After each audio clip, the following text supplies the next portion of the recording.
இந்த மூக்கில் வச்சுக்கிட்டே இந்த பக்கம் மூக்கில் வரும்.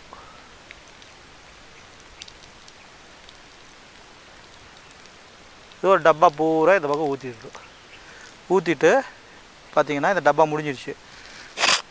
நல்லா சீந்தி எடுத்துடணும். பூரா சீந்தி எடுத்துகிட்டு கம்ப்ளீட்டாக சளி இருந்தால் ஃபுல்லாக வரும். அப்புறம் டப்பால் மறுபடியும் அதே மாதிரி தண்ணி ஊற்றி உப்பு போட்டு இந்த பக்கம் வைக்கணும். இந்த பக்கம் வச்சுக்கிற இந்த பக்கம் வரும். இப்போ இந்த பக்கம் எடுத்துட்டிங்கன்னா இந்த மூக்கில் ஒரு டப்பா, இந்த மூக்கில் ஒரு டப்பா, இந்த மாதிரி கழுவிட்டிங்கன்னா சளி ஃபுல்லாக எங்கே இருக்கோ, நெஞ்சில் இருக்கிற சளி, நுரையில் இருக்கிற சளி, மண்டை மேலே இருக்கிற சளி எல்லாமே உங்களுக்கு வந்துக்கிட்டே இருக்கும் உங்களுக்கு.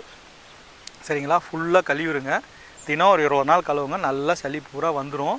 நல்லா குமிஞ்சிங்கனாவே நல்லா தண்ணியில் வந்து சளி நல்லா வரும். வர எடுத்துருங்க. இதுதான் மூக்கு கழுவுற முறை.